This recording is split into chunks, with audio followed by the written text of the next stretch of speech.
So it's match day. Chelsea probably it is a return of the special one, which is Jose Mourinho. He's the new coach of Benfica, and Chelsea plays Benfica in the Stamford Bridge. Now, the good thing about it is the fact that at least Enzo Maresca conference he talked about injuries and he sounded like somebody that learned from his mistakes. When the last we had in the Premier League, we got red carded, so we played the man down and we lost the two game against Manchester United and Brighton.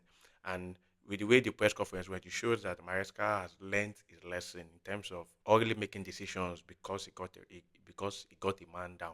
But this is about the Champions League game, and I don't think Chelsea fans can deal with losing another match. It's something that we have to win, even though we have a lot of injury crisis. I think the only fit centre backs that we have are Hetu, Bajashile, and Achipong. And Bajashile is not like 100% fit, but we have to use him, and also Chaluba. Chaluba can play in the Champions League, but he cannot play in the league. But if our next game against Liverpool, Chaluba will not be available. It will only be Bajashile, Achipong, and Hetu. Those will be the only centre backs that we have. And I remember specifically some reports were saying that Enzo might ask the board that he needed another centre back, but I don't know. They bought him some young players and they sold those players. But regardless of how when Chelsea played Benfica, it's going to be a very tricky game.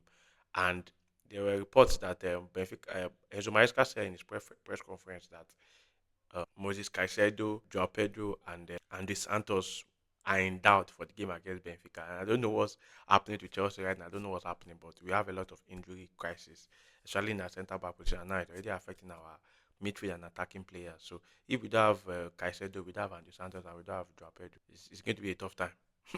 But the Chelsea win is very, very important. And coming from the last run of games, it is important that Chelsea needs to win this game. I don't think Chelsea has the mind to go through another defeat.